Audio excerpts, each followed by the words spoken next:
Hey everybody, welcome back to Phil's house. On today's episode, we'll be removing the cylinders off this Katana and seeing what we need to do to get this thing back going again. Currently, cylinder number 4 is the worst one.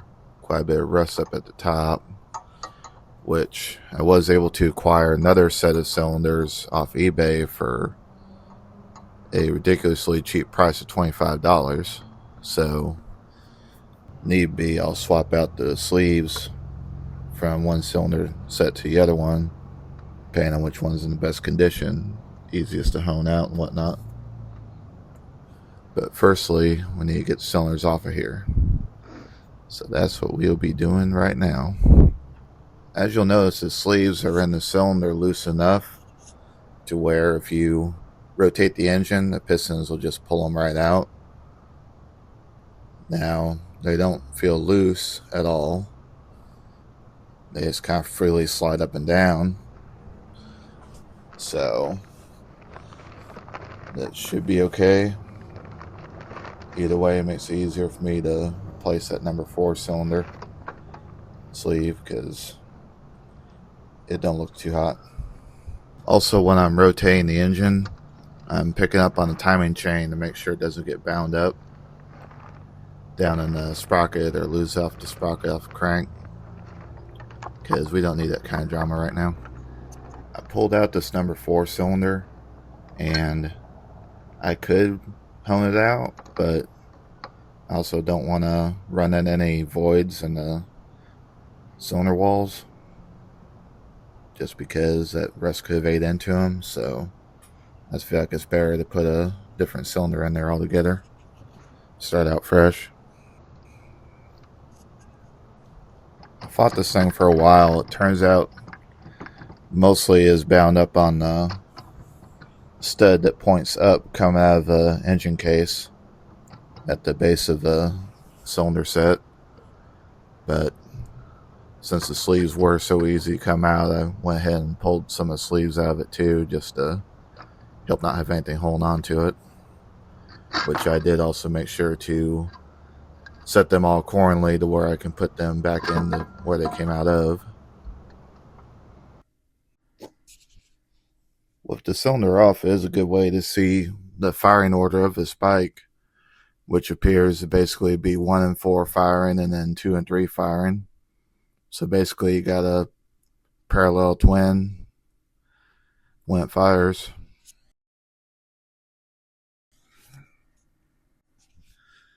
Also in the middle of this, I need to go on a little fishing expedition, as I did manage to drop a bolt off the chain tensioner when I was getting the cylinder head off and putting bolts back in the places where they went. That way I wouldn't lose them. I wound up losing one all the way down the center, and so now I gotta fish it out. So now it's time to break out the lucky long flexible magnet and see if I can find it. Fortunately, I did find a bolt. So I had to do some digging around the crankshaft and a little bit of poking here and there. Finally pulled it out. So crisis averted there. And so next on this adventure, all the piston rings are free on the other cylinders. They're not stuck in place. They all, spring out as normal.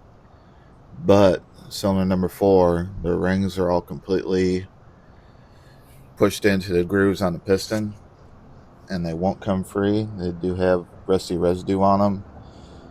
Trying to see if I can kind of poke around at it after soaking it in PB Blaster, see if I can get them free up. But so far, they are not coming free whatsoever, except for the bottom ring. I did get that loosened up, but that was it. So trying not to have to replace these piston rings, but may come down to it. I don't plan on constantly honing cylinders, so I went to O'Reilly's and rented a cylinder hone. And luckily, the cylinder hone they gave me was brand new. Never been used, so good as new. Can't beat that. So now I'm going to get in here and clean up the cylinders,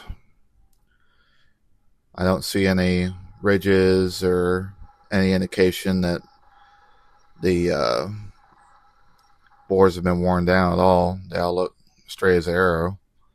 They should just need a basic cone and get crosshatch put back in them, and they should be good to go.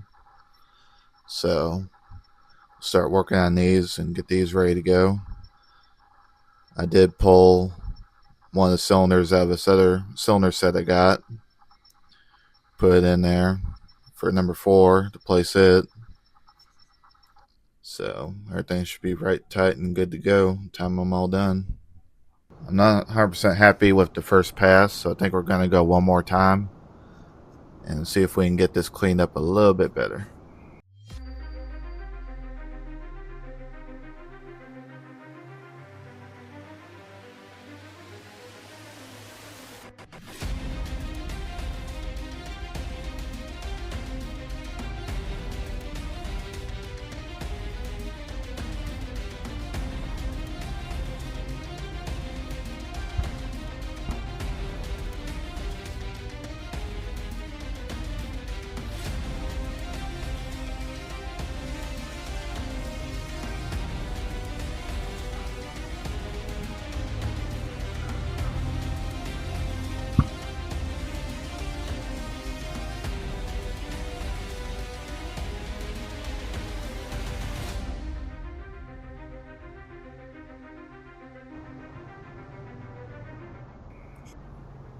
Alright, all cylinders are done. All looking good.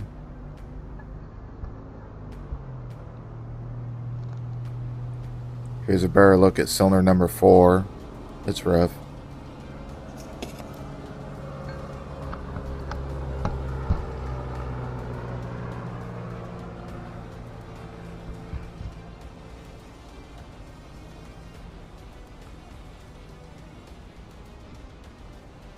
So I've determined that I need to remove the piston out of cylinder number 4 because those rings are still very stuck after being soaked in PB Blaster.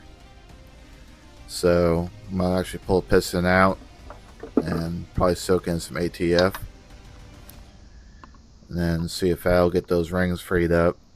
If not, might have to add heat to it also. But first off, need to pull out the circlip holding the wrist pin in, and basically I'm using a precision flathead screwdriver and then a pair of bent nose needle nose pliers. That does the job well enough. So the problem is these piston rings are stuck in the grooves on your 2 main compression rings on top. The bottom oil ring seems fine, it's free. So I think these piston rings are still good. We're going to give this a little bath in some ATF, I think. See if we can't free these guys back up. So we'll start with that. Need to do like PB Blaster or WD-40 or something, but ATF's usually pretty good at this kind of stuff, so we'll see what happens. So my tail section really is not going to be in the way at all. So since I'm waiting on piston rings to soak, I might as well do something else constructive on this bike and get some body work put together. Also, I don't have the keys to this bike as it was abandoned, so went on Amazon and bought a new matching set of the seat lock, the tank lock, and then the ignition lock. So I'll take the same key, all matches. So we'll be doing that also.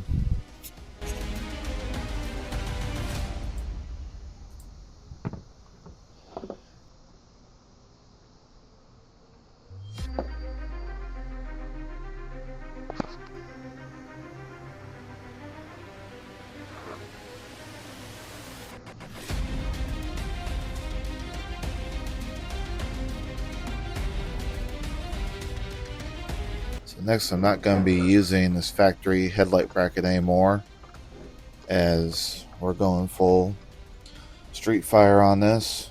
I might reuse the bracket in one way or another, but not its current form, so We'll go ahead and pull this off, get it out of the way. Went ahead and got some new bars for this bike too. I don't know if they're supposed to look bent as hell, but they look bent as hell. I don't like it. So, got some new bars, new grips.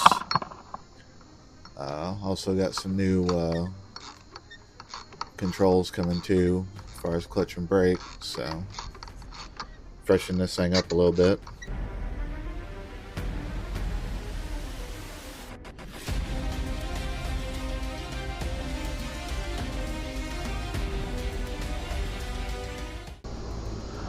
So for this, you need a number 45 Torx in order to get this security bolt off. Should be a security Torx head on your ignition. That way, not so easy for people to run off with it, with basic hand tools at least.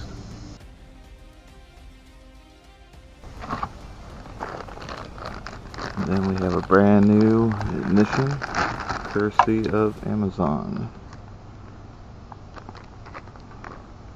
So let's hope it all works.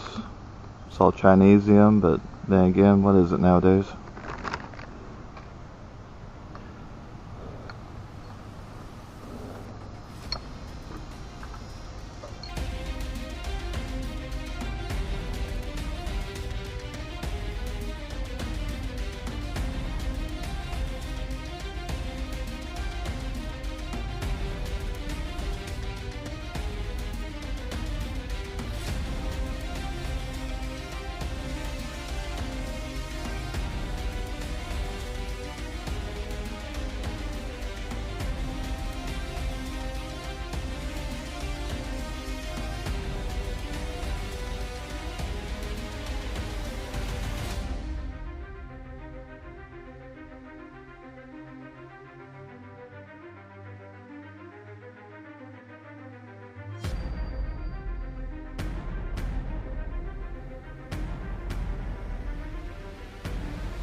So something to note on these handlebars, they have notches in them on the bottom where the mounting bolt runs through to help secure them.